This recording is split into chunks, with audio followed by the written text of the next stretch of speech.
Hi குட்டீஸ், இன்னைக்கு ஒரு கதை. ஒரு காட்டில் ஒரு கழுகு ஒரு நரி இருந்தது.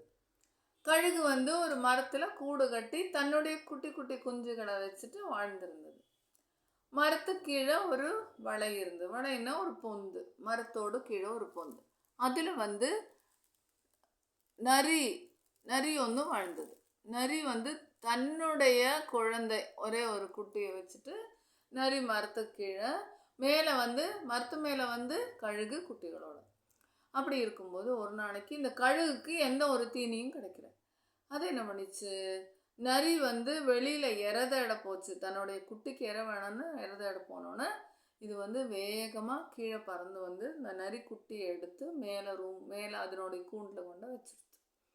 இதுக்குன்னா சாயங்காலமாக தன்னுடைய குட்டிகளும் தானும் இந்த நரி குட்டியை சாப்பிட்றலாம். அந்த நரி குட்டினா ரொம்ப குட்டி. அது எங்கே போக முடியாது, ரொம்ப பிஞ்சு குழந்தை. அப்போது அதை எடுத்து வச்சோடனே இந்த நரி வருது. நரி இற தேடிட்டு வந்தாச்சு. வந்த இடத்துல தன்னுடைய குட்டியை காணணுன்னு ரொம்ப வருத்தப்பட்டு வேகமாக கழுகை பார்த்து, கழுகண்ணா நீ தான் என்னுடைய நரிக்குட்டியை எடுத்தியா? பாவம் தானே அது, நானும் உன்ன மாதிரி நீயும் குஞ்சுகளை வச்சுருக்க, நானே என்னோட குழந்தைய காப்பாற்ற வேண்டாமா, கொடுத்துருன்னு நல்ல விதமாக கேட்டது. அந்த கழுகு முடியவே முடியாது, கொடுக்கவே மாட்டேன், நான் இன்னைக்கு ஃபுல்லாக நரி என்னுடைய குழந்தைகளுக்கு உணவாகும்னு சொல்லி ரொம்ப சந்தோஷப்பட்டு வச்சுட்டுருக்கேன், நீ எப்படி கேட்கலாம்னா கொடுக்க முடியாது அப்படின்னு நரி சொல்லிச்சு. சொன்னோன்னே இப்படி ஆனோன்னு என்னாச்சுன்னா, ரொம்ப வருத்தப்பட்டு திரும்பியும் கேட்கறது இந்த நரி. ஆனால் கழுகு கொடுக்கலைனோன்னு நரிக்கு ஒரு ஐடியா. சரி இருக்கட்டும், நான் உன்னை என்ன பண்ணுறேன் பாரு அப்படின்னு நரி சொல்லிச்சு. நீ என்ன வேணால் பண்ணிக்க, என்ன பண்ண முடியும் உன்னால் அப்படின்னு கழுகு ஒரு தைரியமாக தெனாவட்டா பேசுது.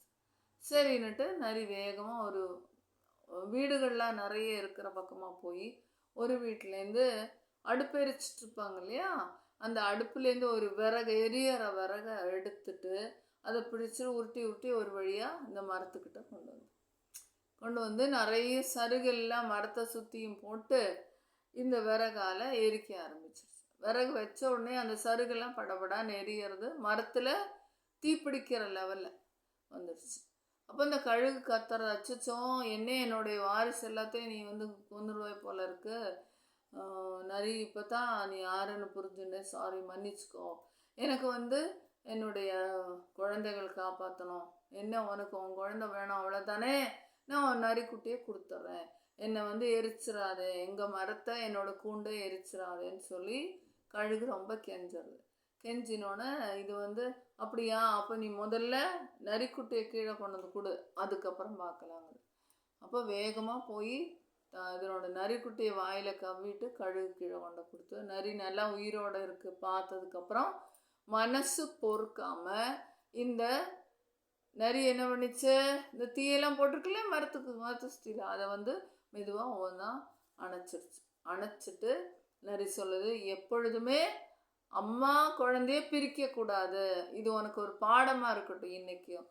இன்னைக்கு என்னோட குழந்தைய நீ பிரிச்சியானா உன்னோட குழந்தைய பிரிக்கிறதுக்கு எவ்வளோ நேரம் ஆக போகிறது, எனக்கு நல்லா புரிஞ்சுக்கோ, எல்லா குட்டி குழந்தைகள் இதே அம்மாவையும் நீ பிரிக்கக்கூடாது அப்படின்னு சொல்லி தன்னுடைய குழந்தையும் கூட்டிட்டு வேற மரத்துக்கடையில் போயிடுச்சு. புரியுதா? இப்போ எந்த ஃபேமிலியுமே யாருமே பிரிக்கக்கூடாதுன்னு இந்த கதையில் நம்ம புரிஞ்சுக்கிறோம். Okay, bye. ராம் ராம்.